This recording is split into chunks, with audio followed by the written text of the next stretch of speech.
Hey,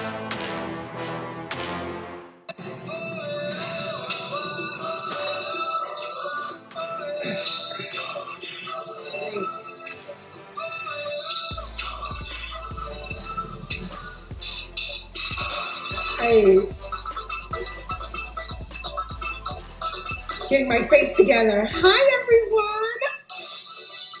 Welcome to another edition of Conversation with Cameron. Guess what? Tonight is Cinco de Mayo. You can't tell it because I am. Okay, listen up. So tonight's guest is Mikie Russo. He's a lifestyle expert. He is a party planner. He is a TV guest. He is a wedding guru. Hi, Moody. And he has a boutique called Made. And I can't wait to hear all about it. So listen, in the meantime, Sakpase to my Haitian. Sakpase is in the building. You you already know. Cinco de Mayo. I'm ready. Are you guys cocktailing? What are you drinking? Got my cocktail ready. Come on. Please go fund me. Go fund me. What you talking about? Yes. Okay. We know Black Lives Matter, baby. Yes. I said, come on. Yes. Okay. Anyway. Hi, Candy. All right. So let me calm myself down because I am excited. Okay. You know I'm a mess. So what's been happening? How was your weekend? How was your week? Did you guys do anything special? Ludi, how many photo shoots did you have? Because I know you was wearing something fabulous. Okay. And I'm waiting for Michael to enter the building. Oh, Mikey's in the building. Andy, I am too excited. I'm always excited. I can't take it. Listen, my heart pump, I woke up this morning. He's in the building. How about that? Hi. Hi, handsome. What? How are you? I don't have music playing. Oh, well, you know I have music playing, honey. Gloria Estefan. You know, it's Cinco de Mayo, so I figured I'd bring some hello, cheers. Yeah, here. Cheers to you. Boom. I have tequila and ginger ale. Hello. You know me, I'm a Chardonnay drinker. I miss you. I miss you so much. How are you? I'm great. I'm good. I can't complain. Let me just put my volume louder so I can hear Get you. that volume up. Let's put our light. Because yeah, you got your light together? I did. I'm missing my Emmys behind me like you.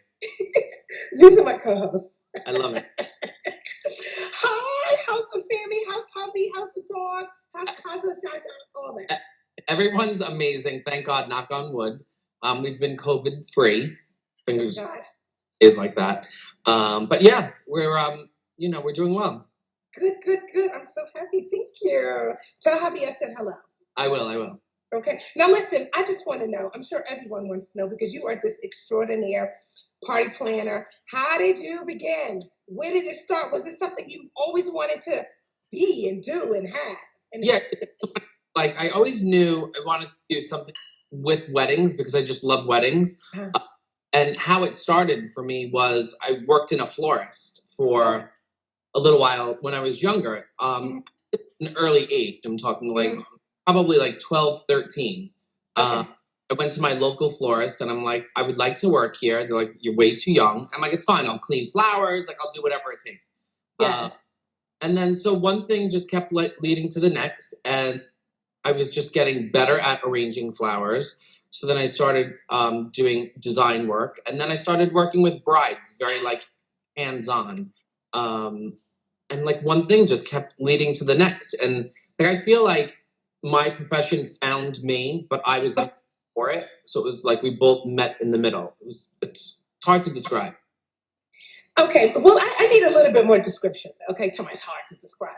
I just want to know, how did a 13-year-old kid end up working with brides? It's like, I need to know, how did that process happen? Meaning that, who was your first bride? How did that happen? Was it, were you connected with brides through the florist?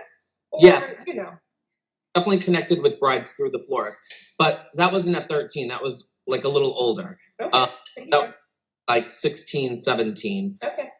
When you're 16 and 17 and you're a little, dramatic like I am, you just walk into a room and you're like, all right, that dress is wrong. I don't know what you're thinking. The flowers that you chose don't match your dress. And so that's kind of really how it started. And then they would reach out for like other things or other opinions. And then as I got older, I must have been like 20 or 21. No, I was 20. I was working at another florist that did primarily like event planning and like design for flowers. So that two worlds truly collided. Got it. Got it. So did you have like a mentor? I mean, was there someone that was, that inspired you to do it? I mean, although you had it in you, but sometimes we going through the magazines and we see this one particular person that's all over the place and we're like, wow, I would love that person to be my mentor. Yeah, so for me, like it was Martha Stewart because like back in those days, their social media like wasn't what it is now, Yes. So it was really, and even the internet really wasn't like crazy big for stuff. So it was magazines and stuff. So I really did gravitate toward, Martha and like her style and her aesthetic, which I loved. But then like I kept keeping it real. Like I'm me, you know what I'm saying? So I need to find like my own avenue of aesthetic and design and all of that stuff. So I think you have to just keep it real to like who you are as a person, Now, question, you mentioned Martha Stewart, the queen. What makes you different from you and Martha Stewart? What's the difference between you? Yeah, that's it. So the difference, I mean, I'm for everyday people. How you doing?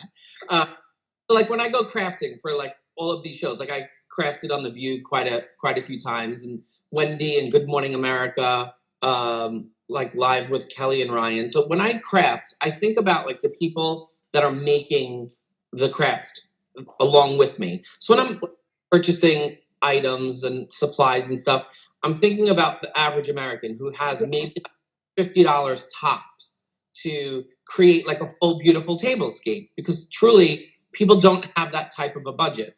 I always think of like the average American, trying to achieve something really beautiful for a special event, Yes. And speaking of special events, like I'm sure you missed the television segments because I missed you in the studio because we used to do makeup, we used to have fun, and we talk about a whole bunch of good things. Now, one thing that I love how that you would do on the television segments is that you would always teach your viewers how to do and how to create. Yeah. Which was one of like I love that because going back to some viewers, people can't afford the things that Martha Stewart and their clients can afford. Yeah. So the question: do you miss television segments? I do. I miss it so much because it's truly like a great way to get like what I'm feeling, craft wise and what I'm feeling like artistically out there. Just, connect with so many people on, a very broad range. Right. I do. I miss it so much. Yeah. Yeah. Gosh, I miss you too. Now, question: have you been doing like some virtual segments on, virtually, pretty much? You know what? I've done just like a few news things virtually. It's just not the same. Yeah, I was about to say that. It's not the same. Like people always ask me, like, you do like these major, you do national television, right? And they're like, don't you get nervous? And I'm like, to be honest, no, because as long as I know what I'm doing, right? And I'm crafting and I'm making and like whatever it is, like there's nothing that would throw me, from doing what I do. Of course, like when I do Wendy, she's always asking like, the prying questions of like, what is Rihanna really like? You know what I'm saying? So like nothing really throws me and I don't get nervous because I'm focused what I'm doing, my craft, and then engaging with the host of the show and making that they understand what I'm talking about, because if they do, then America does. Then America does and get good. Wow. Yeah. Oh my God. I was telling someone my first time doing my makeover on The View.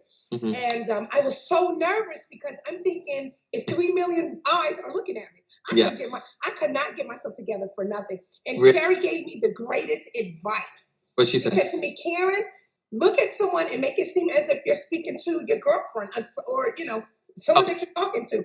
Yeah. But And like I just kept thinking it was 3 million eyes looking at him, and I was like, which y'all look at? She's like, this way or that way? You know what's so funny? So like now that you say that, like I've never put it in that perspective. And I don't, maybe that's a good thing because I think if I would think like 3 million people were watching me, I'd be like, oh my God, that's so embarrassing. Like I said something wrong or I made a, I don't really think like that. I just focus on like what I'm doing and doing my job the best that I can. And then when you do that, it comes across and people know like you have a passion for makeup. I have a passion for, you know, parties and crafting and just making things look beautiful. So people pick up on your genuine passion. You know what I'm saying? Yeah. You just focus on those two things. You'll go far. Honey, well, that was good. Cheers to focus on the two things. I love it. Speaking of Rihanna, okay, so how did that come about? With you planning the party and Rihanna's event and the theme? Like, how do you put a theme together? Like, how did all that come together? So typically, like my clients, of course, will always have an idea of like what they want, right? So she wanted a Flintstone themed birthday party. So I took that and I just, you know, so I just took it to like the next level. So like I just thinking like what she would love, you know, what I think is cool, and then just keep pushing it and pushing it and pushing it. But not pushing it to the point where you're trying to impress people, or not it to the point where like you're trying to be so creative that like you're gonna knock people's off. You can't think of design and creating a part in that sense, because then that's when it really doesn't come together. Right. You have to just embrace what you're doing and enjoy the process and let it kind of naturally flow. Yeah, and that's pretty much with all my clients. They'll give me a base to start with, and then I go crazy. That's it. Give me bread. You're like, all right, you get everything right. So true. It's so true. Got it. Okay. Now, your first big break with weddings. What was your first big break? So my first big break was I planned Joey Fatone's wedding from NSYNC. Yes. So he was a dear friend, and obviously. Hold on, excuse me. Joey, wasn't he your one of the groomsmen at your wedding? Yes. And I did his makeup. You did my makeup too. And what did I say? Karen, give me waterproof mascara because I'm gonna cry like an animal. I sure did. So anyway, so I planned Joey's wedding. But I was planning a wedding for my friends, right? So I wasn't looking at it as I was planning a wedding for a celebrity.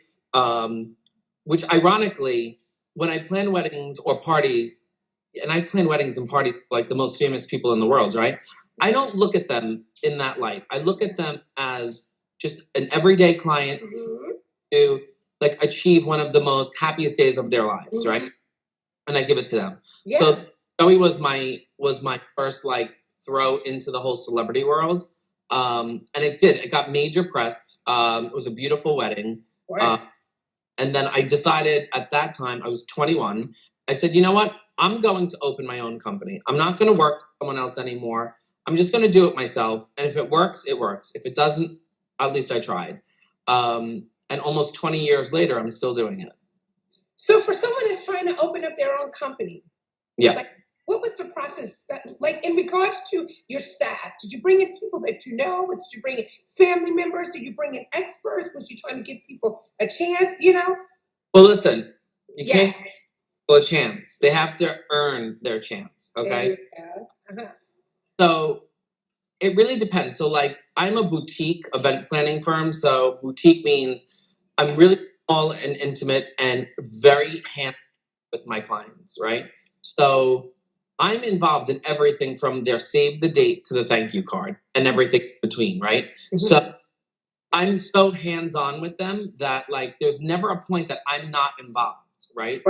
So when it comes time for like vendors and stuff in the celebrity world, as you know, brides, they have their own hair and makeup team. Then they have their own publicist, and like there's so many things that they come along with that I need to manage working with them and making it fit. Because yes, you could do hair and makeup for TV, but it's different for a wedding. Thank you. I'm so glad you said that. It's so different. It really is just so different. Thank you. It's a whole different vibe. Of course, high definition, like you get very well. So like how things will photograph. But there's a warmer feel. Yes, to it is. You know? Yes, Like, it is. And that is true. I'm so glad you said that. yeah. Because there is different. Sorry, go ahead. Go ahead. Well, this is another thing. It's like, for instance, when people hire me for brides, and I have a team of artists. Yeah. And I always explain to these brides, I say, you have to invest in hair and makeup. Oh, yeah. Reason why is because, they'll spend, they'll spend millions of dollars on flowers and $1 zillion on the venue. But when it comes to hair and makeup, and I said, and photography, Right. I said, these are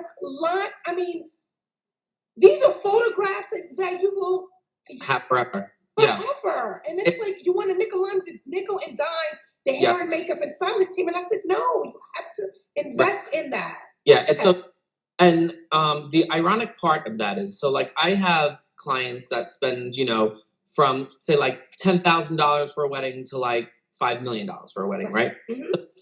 Everyone across the board, they in their mind have a budget, right? Mm-hmm. So people come to me and they're like, "Oh, I don't have a budget." I'm like laughing in my mind. I'm like, "You don't have a budget, of course." Everyone has a budget, right?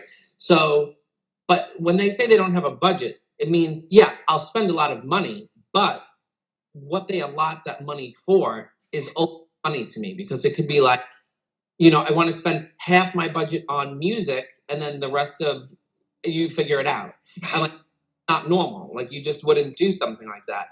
So, educate my client along the way.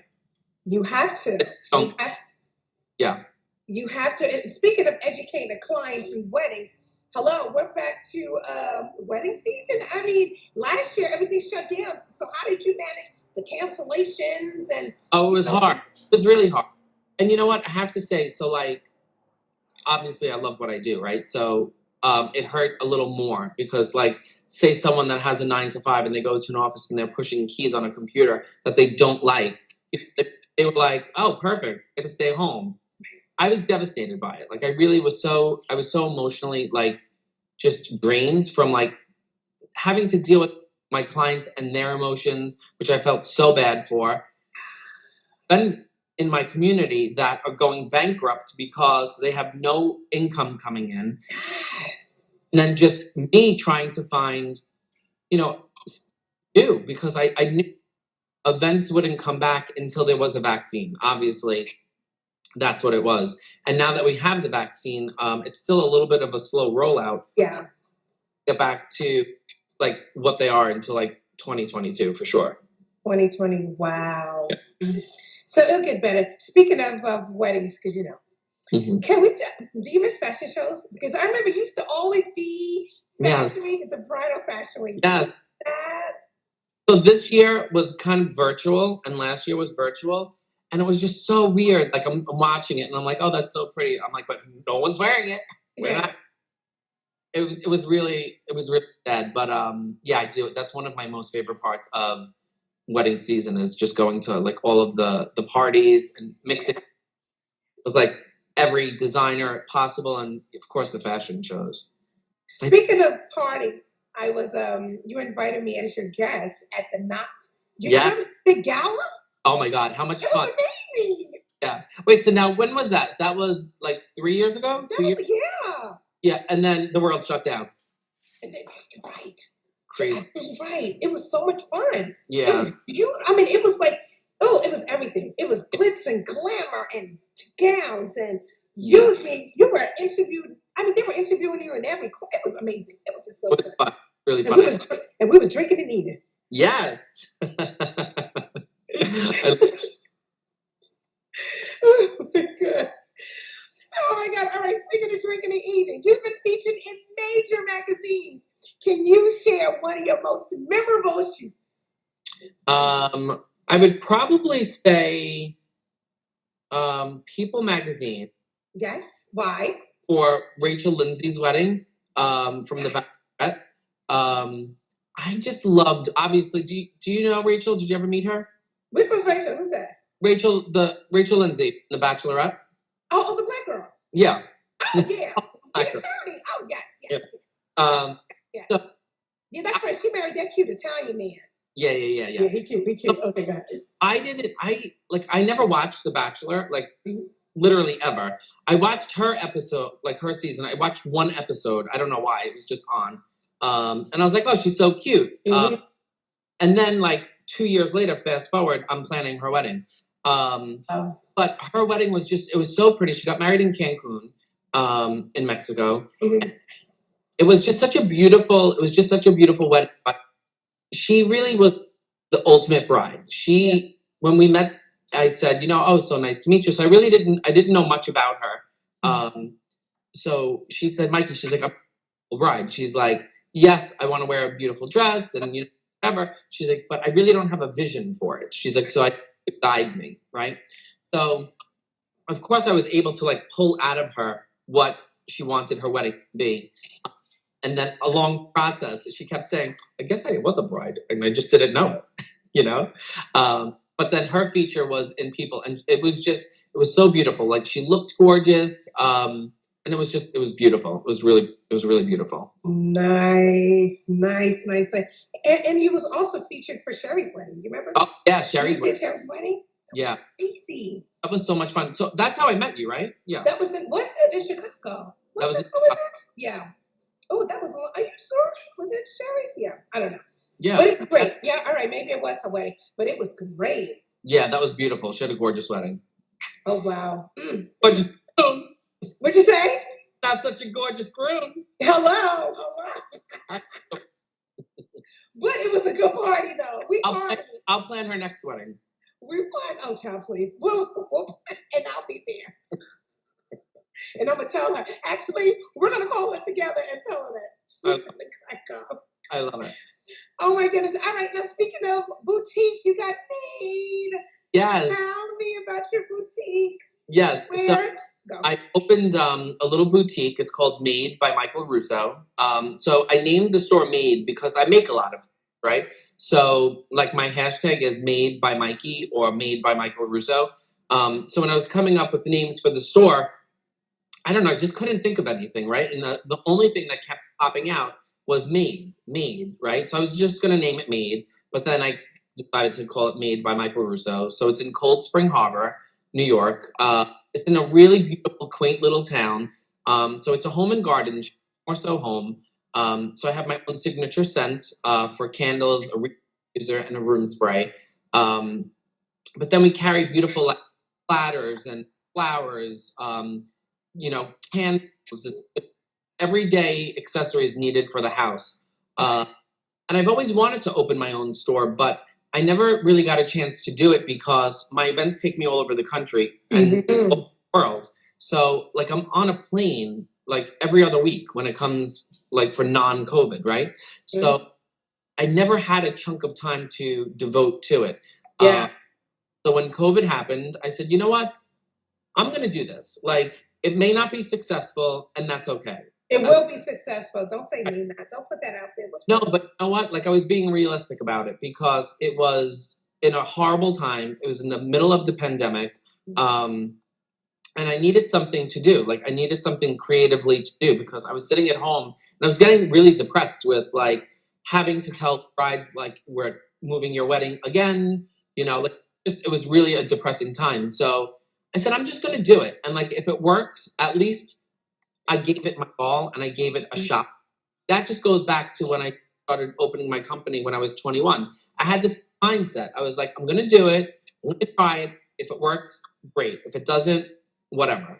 But the store is doing really well, which is great. Hello. I'm really excited to see like what will unfold like once COVID goes away. Because obviously now I'm going to have to manage both the store and my events and stuff.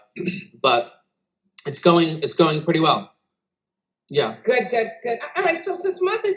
Wait, you want to laugh? So Good. I'll have people come in the store, right? That like don't know who I am, right? So like the store is made by Mikie Russo, right? So people now you can't recognize me because I have a mask on, at the store. right? And sometimes I wear a baseball cap.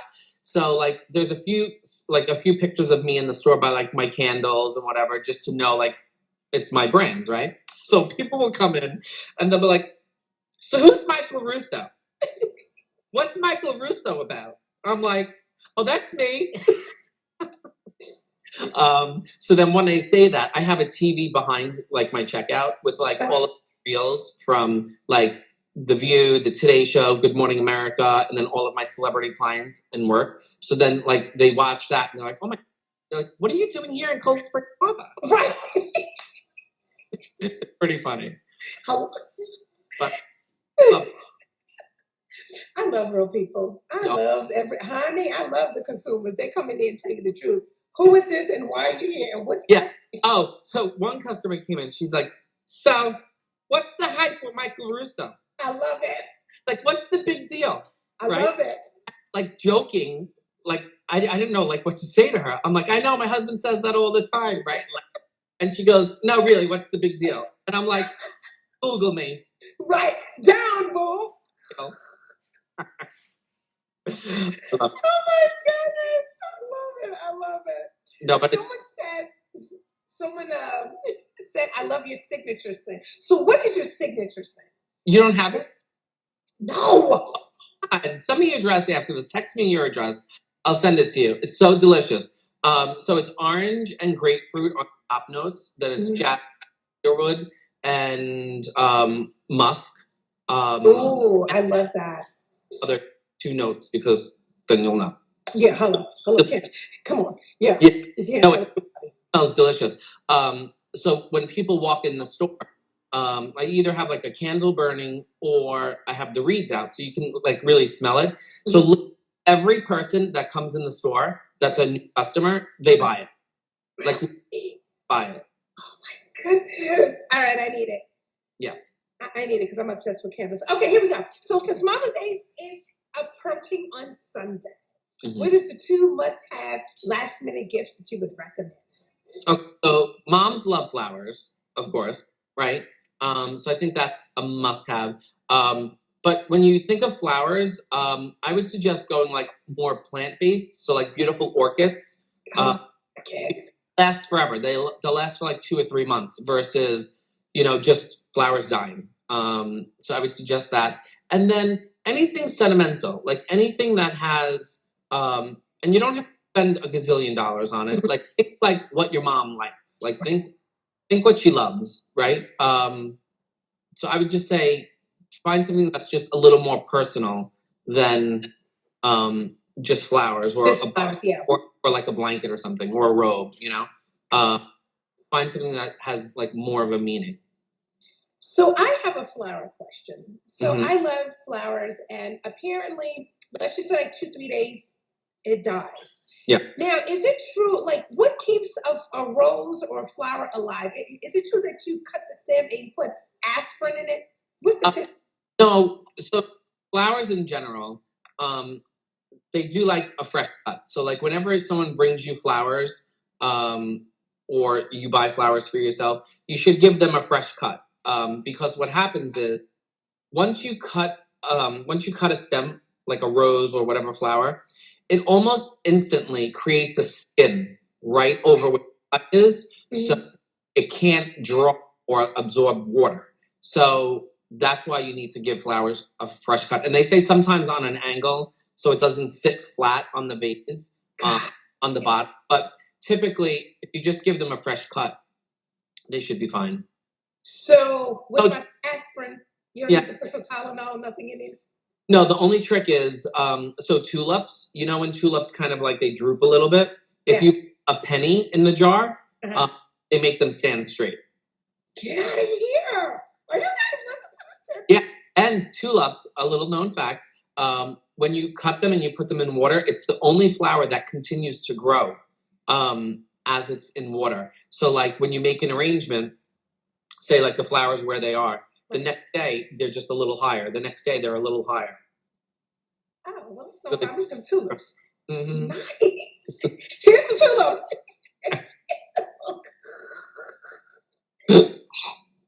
Oh my goodness, I love it. Okay. Okay, now this is one of my must-have questions. With skin, what is your 2 favorite skincare products or hair products that you cannot live without? Okay. So moisturizer is key. Mm-hmm. I use Dermalogica. But again, it works for me, you know. So obviously, you know, this products in general are so different for everyone, right? Mm-hmm. So I use that always, every day. Good.